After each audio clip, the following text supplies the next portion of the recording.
This concept of well-being for me has been driven by my viewpoint. And my viewpoint, and I really debated last night as to whether I would share this with you today, but I am going to share, is driven by an experience that I had on the 25th of January 2008. So I'll never forget that day, and I'll never forget midnight of the 25th of January 2008. Because the 26th of January is my daughter's birthday.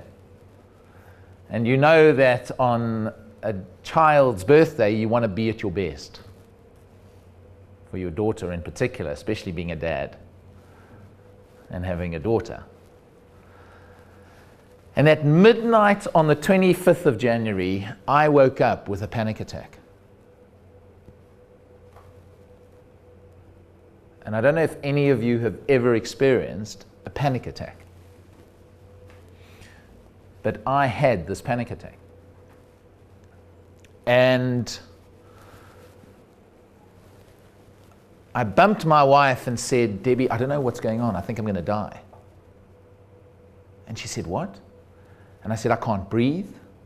My heart's racing. I think I'm about to have a heart attack." And she said, "Well, look, why don't you get up and just take a deep breath and walk around the room and hopefully it'll subside," which I did. I took a walk around the room and it began to subside. And I got myself back into bed. And I lay there for hours, very nervous about going to sleep. And the next morning thought, well, that's never ever happened to me before.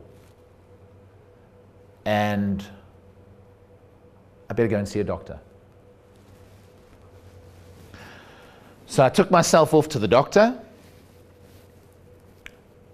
And the doctor started to ask me some questions.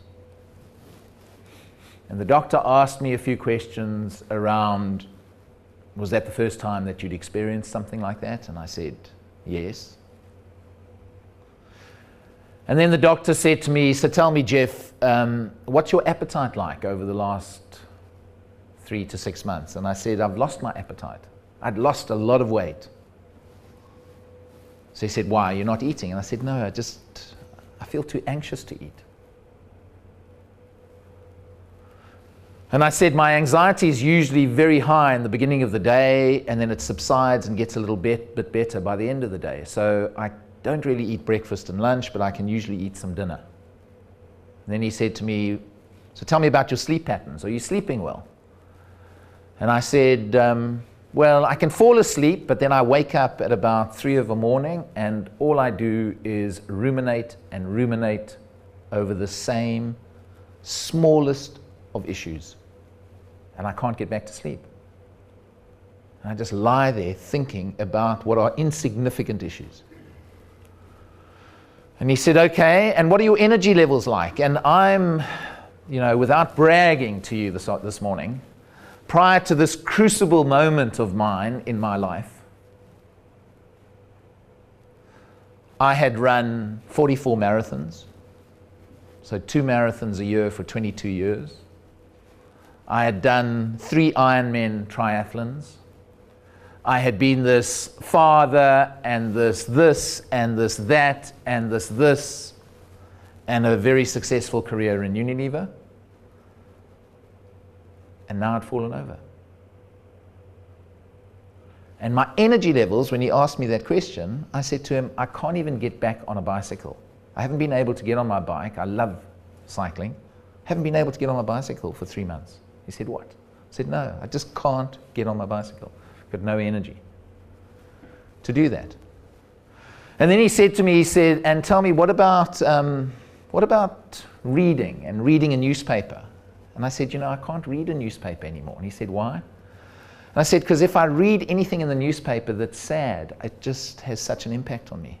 I can't deal with reading about the death in a family or the loss of a loved one, because those are the sorts of things that we tend to see in newspapers. And then he said to me, he said, have you had any suicidal thoughts? And I said, yes, I have.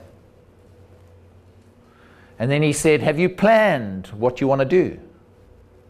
And I said, no, I haven't planned it, but I've definitely thought about taking my own life. And he said, Jeff, you're ill. I said, what?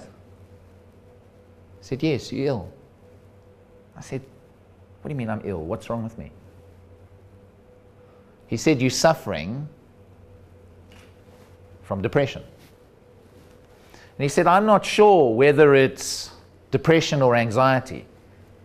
But he said it's kind of, if there's a scale of 0 being general anxiety disorder, and 10 is manic depression, he said, I think you're a 4.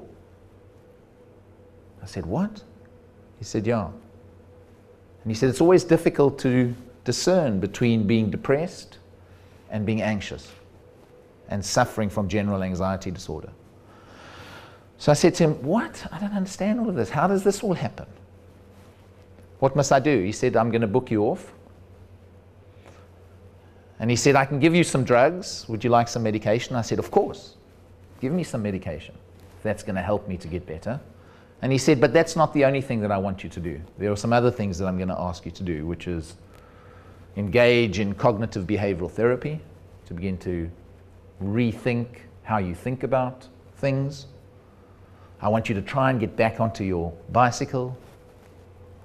And so when I walked out of the doctor's rooms, I made a decision that day that I was not going to be burdened by the stigma that is associated with depression and anxiety in a very alpha male world. And that I'm going to tell people what's wrong.